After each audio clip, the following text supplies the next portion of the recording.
welcome to the long-haired hillbilly and his cat show.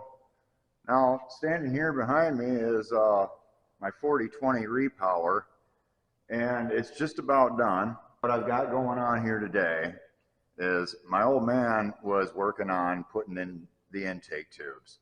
So that's just about done, but there's one little minor tweakage that needs to be done. Right in here, there's this rubber boot. So where these two tubes are connected, it's kind of close to the intake, or the exhaust manifold, I mean. So when you look at it, it's kind of nice. I mean, it runs underneath the hood and everything, kind of streamlined deal there. It's just made out of exhaust tube. I weld that up, put that back into place, and then I got this battery here, which is not the battery that goes in it, but it's been sitting in the shop for since April of 19. It's pretty old, but it's still good. And I mean, I have brand new battery boxes for a 4020, but as you see, if you didn't know, now you know. A 4020 takes one of them skinny long batteries, and you know, I just can't bring myself to go buy one when I got a perfectly good battery here. And yeah, I think I'm just going to use it, and I'll show you what I'm going to do about that. So I found this snazzy piece of angle iron ladder that came off of like the back of a fertilizer tender or something. And all the pieces to it are, well, I'm not going to need all of it, but you know, I mean, there's good metal there to be used is what I'm saying. So I'm just kind of zip disc some of that apart, make a little frame that I can just kind of hook to the side of the frame of the tractor, basically where it's sitting in front of the starter. And we're just going to use that for a couple years until that battery shits out and I actually have to go buy the right battery. And then I can use my fancy new battery boxes. And also, I mean, look at these nice yellow fenders. That one's like a bright yellow. That one there, I mean, that's like an industrial yellow. So I don't know if that, I mean, I think there was like industrial John Deere tractors back in the 60s. So that could be where that came from. That one is just like John Deere yellow. And that doesn't make sense to me. I don't know if that's John Deere primer. That too, I mean, that could be the primer. I don't know, because I mean, these are just some old fenders that I found at the salvage yard. Well, they weren't salvage, they were new out of the box, but the guy had them. And they were a couple $100 cheaper than buying them, you know, like online someplace. I can't remember how much we paid for them, but they were a pretty good deal. 2 lights on each one. And so yeah, that's going to be our fenders. It's going to look a little funny until we get the thing repainted, but that probably won't be till next year. So then I made this straight pipe out of this is actually an old intake tube from the combine that we got the engine from. And I'm actually really impressed with it. I just kind of wrapped some tape around where I wanted to cut it and then cut it with the zip disc. And it basically looks just like, you know, a store-bought straight pipe, other than the fact that it's green. And I cut the notches for it, or eventually I'm going to get a clamp put over it, but it works good. So the first thing I'm going to do, being that this is really not kosher, is I'm going to take this off, and then we'll go over to the workbench and weld it up. Okay, so now I've tried this before in other videos, well, one other video on a sacked out lawnmower deck. But I'm going to do what they call the Texas TIG weld. And so what I'm going to do is drop my 6011 on the floor. Damn it. Okay, so I got some 6011 fat rod, skinny rod, And what I'm going to do is I'm going to weld up a seam all the way around these two pieces of pipe that I've got butted together. And if it goes right, it should go good. Now, all kinds of people will say, oh, you're not even using the right welder. Well, I assure you I don't care, because this is the welder I have, and this is the one that I've always used, and I'm not going to stop now. Okay, so now I'm going to try to weld this up, and like I said, with any luck, it'll go just fine.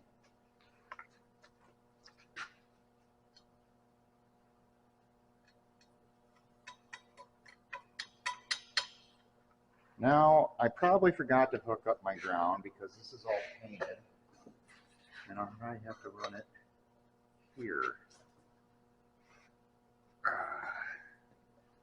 Yeah, like that. Okay, now we'll try it.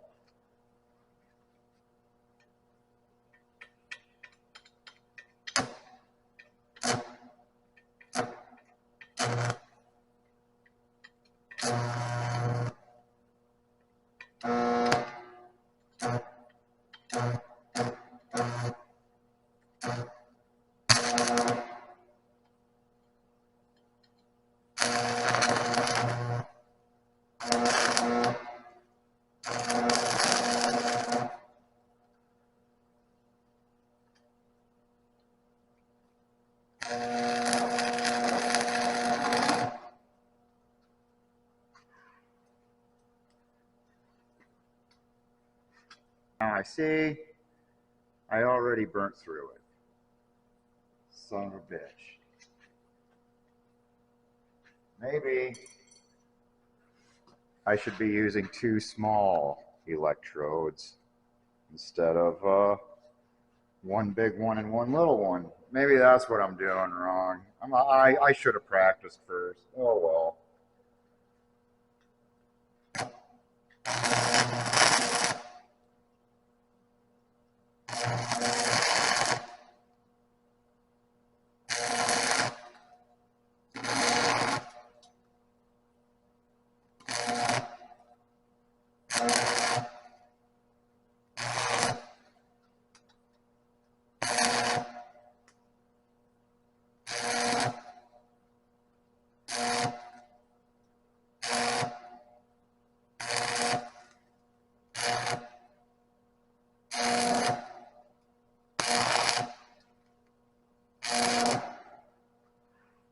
Oh, but you see, just like that, I just covered that hole right back up. That was pretty effortless, right?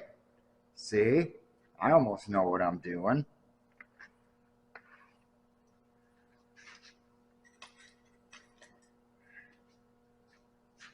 Just shouldn't have used that big electrode on this little old tin piece. Now, where did I put? Oh, there it is.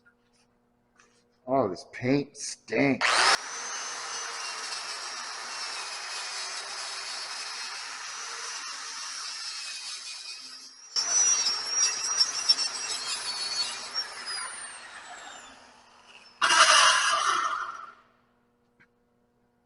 All right.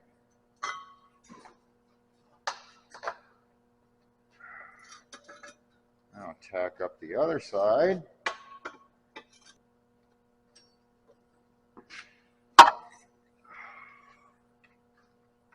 Now, the object of this is to burn off of this so you don't burn through the tin. But as you just saw, maybe you didn't see it. Maybe it's too hard to see. But when you got a gap like that, I got a gap about the width of this electrode here, this welding rod. And I'm going to have to fill that in, but it's exhaust pipe, it's thin. So this could be a little challenging to fill in. But I'm going to do my best, and I know if I just use the rod by itself, it'll take forever to fill it in, and I'm going to constantly burn the hole even bigger. So let me see what I can do here to make this work.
it's kind of like TIG welding, but only not. And even if I had a TIG welder, my weld would still look like that anyway. So I don't care if it looks bad because I'm just going to grind it down and bless it with some spray paint.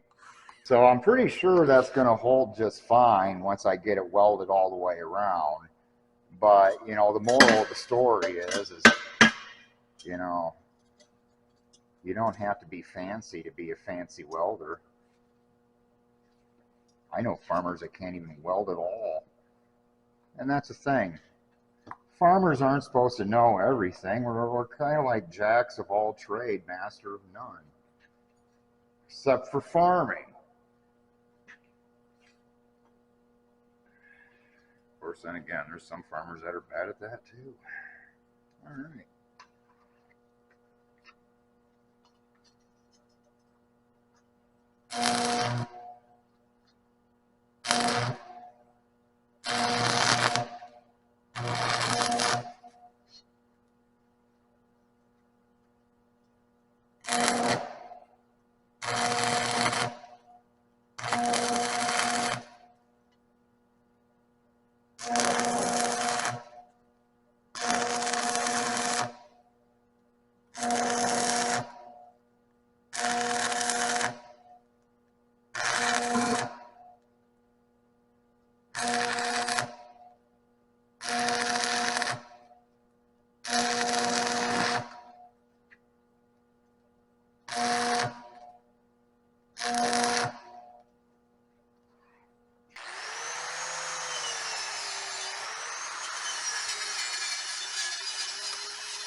Whoa.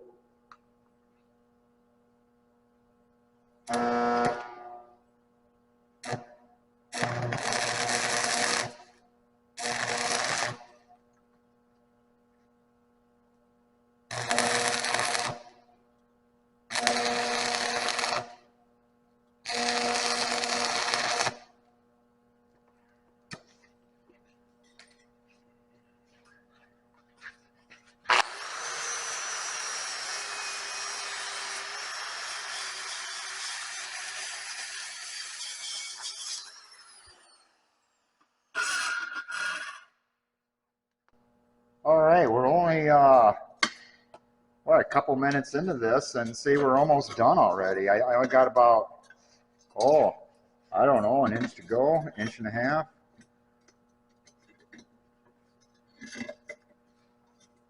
See, this is a good idea.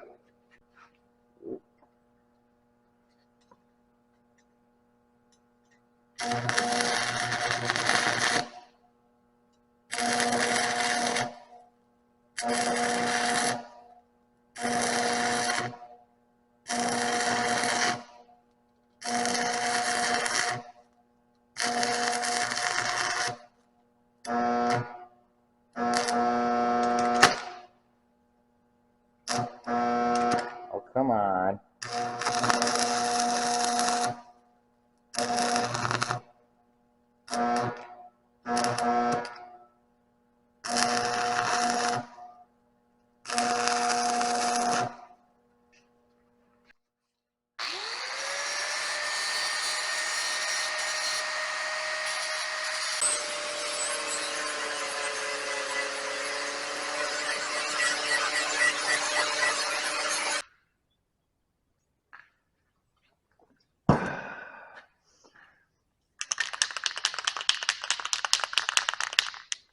You know, a wise man once said, a little bit of paint makes me the welder that I ain't.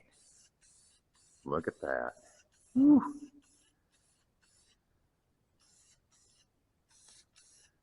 Nice. Oh, don't want to hit the other side. Oh, yeah. Mm-hmm.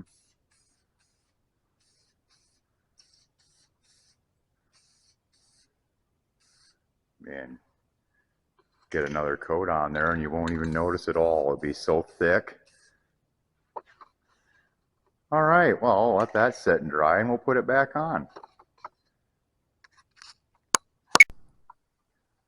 All right, so while our paint's drying, I got some pieces cut off of our ladder here that we're going to make a battery box for.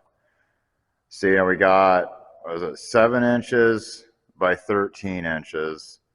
And I'm just going to build a bottom for it and then go up the back and then kind of make a piece of angle iron that hooks back into the frame and then just have it kind of sit into the frame and then have like a bolt going through the frame and through the bracket just to kind of hold it in place. And that should pretty much keep it from going anywhere. It's just temporary permanent, you know, until that battery goes bad and I can reuse my brand new battery boxes. I'll just put them on a shelf for another day. Or I have another 4020 that could use some new battery boxes. But okay, so what I'm going to do is I'm going to get all these cut to size and start squaring that up, and we'll get that welded up and put that on the tractor. All right, so I got my 2 first pieces cleaned up and cut to length, but I want to do is I want to make it like a 45-degree angle cut box type deal for the frame. So I got the square here and I've got it basically, you know, where I want it. And now I got the pieces kind of overlapped in the vise, and what I'm going to attempt to do is just take a zip disc and cut straight down it, and that should cut both pieces at like the perfect 45 so I can weld it back together again. So let's see how that goes for me.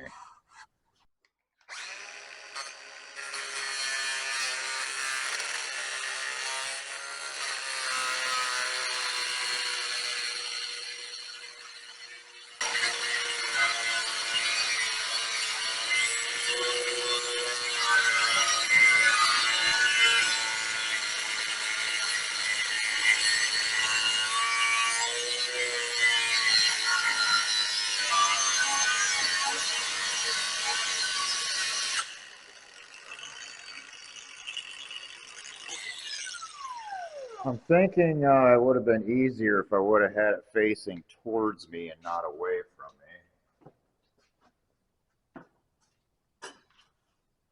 Let's come to the back side of the workbench.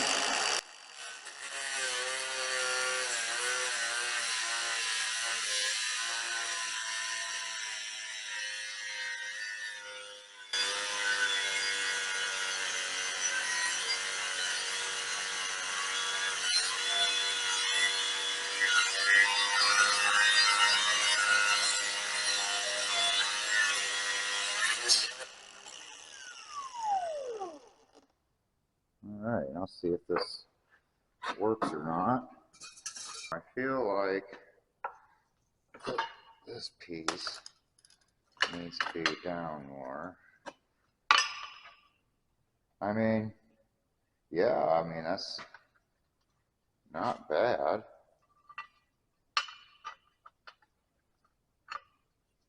I mean, it kind of works right. I mean, this side's, I don't know, it's good enough, I'm sure. Okay, let's see if I can get it squared and keep on welding.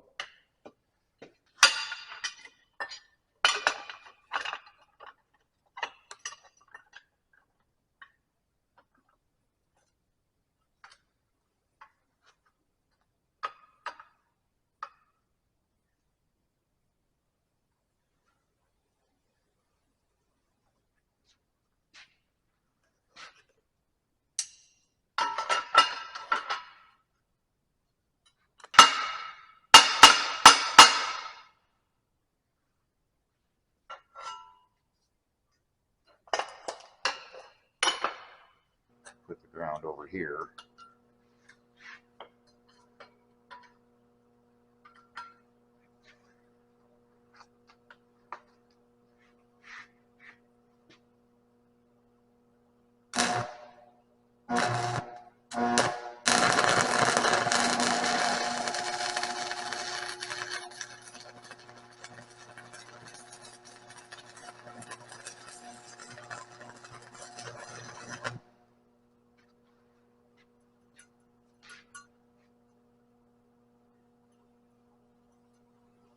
Oh, I'm gonna have to fill that gap in at the top.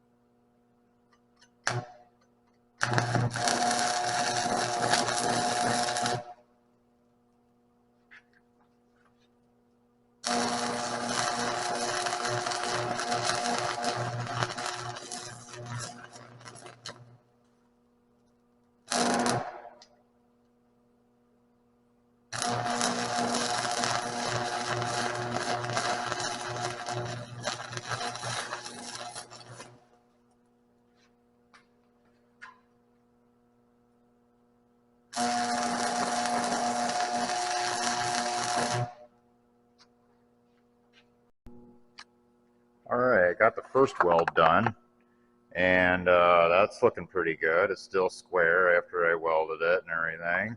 So now I got the second piece. So now I got the second piece clamped here, and I'm just going to kind of come in there and do the same thing with the angle grinder. And my left-handed ass did it again. Now it's upside down. I should be cutting it the other way. Okay, well, let me cut this one, and we'll weld this one up too. All right, so once again, I have this big gap in the corner, and what I'm going to do is I'm going to use a filler rod to try to fill that in real quick, because this steel here, I don't know, I think it's actually less than an eighth of an inch, maybe. It might be an eighth. Yeah, it's got to be at least an eighth of an inch, but it's about the thickness of this welding rod, I imagine. So I'm going to zip that in real quick, and then flip it around and do the other side.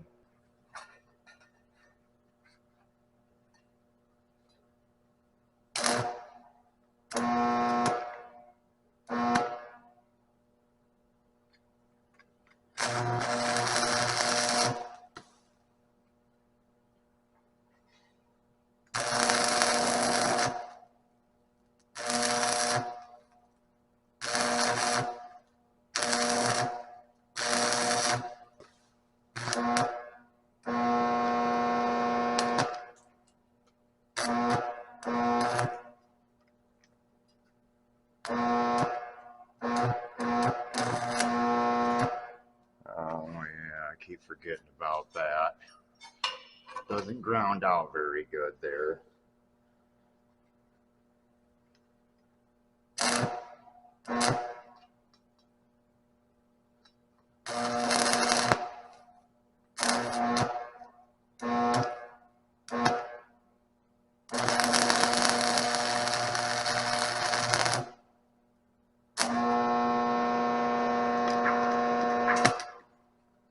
Light on fire, I don't care.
right, so I'm gonna finish making this thing, and then I guess we'll see what it looks like when I'm done. You should probably go get a snack. All right, so there you have it. I built a rectangle, and so this will make a good bottom for it. I don't know, I might run something in here, but this ledge from the angle iron I think will be plenty for my battery here.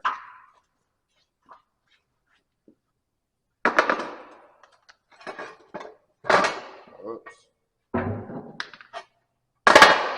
Okay. So, does it fit? Oh, perfectly. Okay. Yeah, that'll work for that. Is building, like take some pieces of angle iron,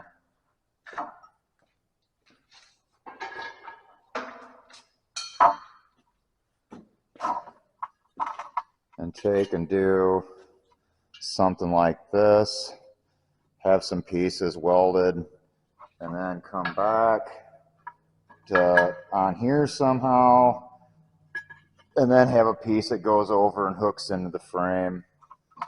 And I think that'll work pretty good. As far as holding the battery down, I got some really massive zip ties that I think will work pretty good for that.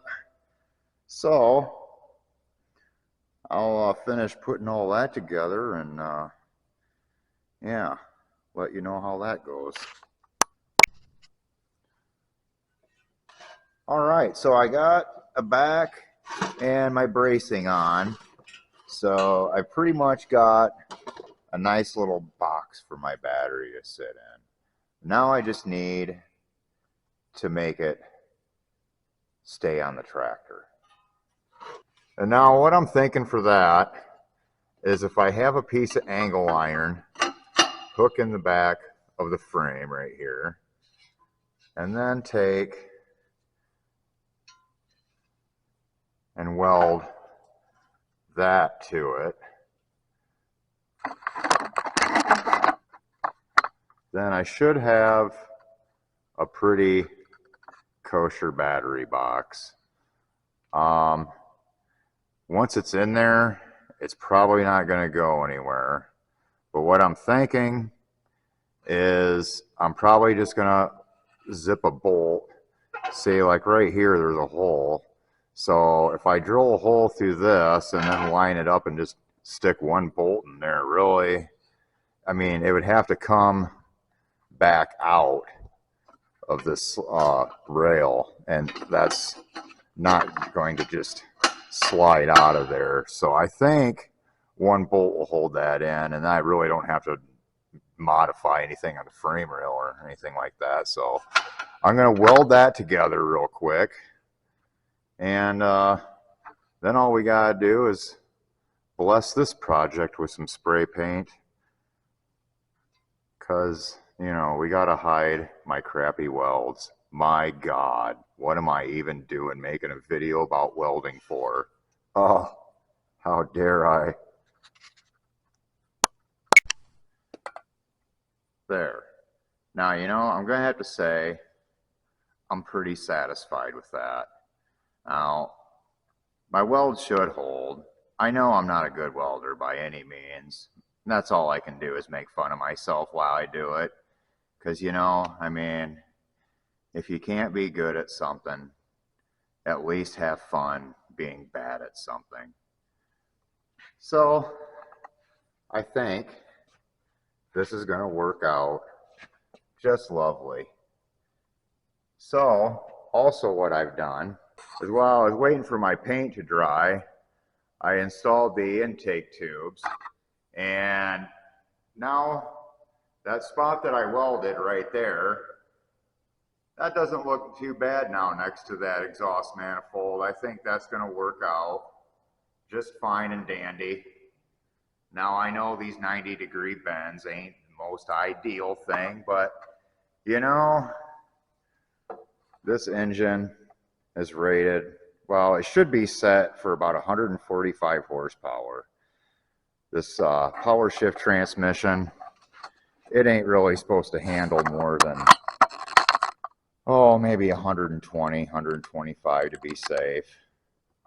So, you know, if I'm robbing myself of 20 horsepower, it's really not that big of a deal. So, I think all I got to do now is see if that battery is actually charged up enough to where I can do a cold start.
I mean, who doesn't love a good old John Deere cold start? I mean, they're one of my favorites. So, I think I'm going to call that for a video this week, guys. I don't know what else I can really do here except for put the fenders on. And I mean, you've seen them, they're yellow. I mean, I don't know why you'd want to watch me put those on anyway. But in new news, I got a planter. It's even one of the kinds with the dry insecticide boxes on it. And you know, my old man and I, we bought this thing, and I'm going to use it for planting sweet corn. And we thought we were going to have to buy a bunch of parts, and really there's just a few things. I think there was one bearing that was bad, and I'm missing a master link right there. The meters, they all look good. The insecticide boxes, they need some work, but we strip till, so yeah, that's going to work good. But anyway, if you're still watching, thanks for watching. Appreciate it. And see you guys next time.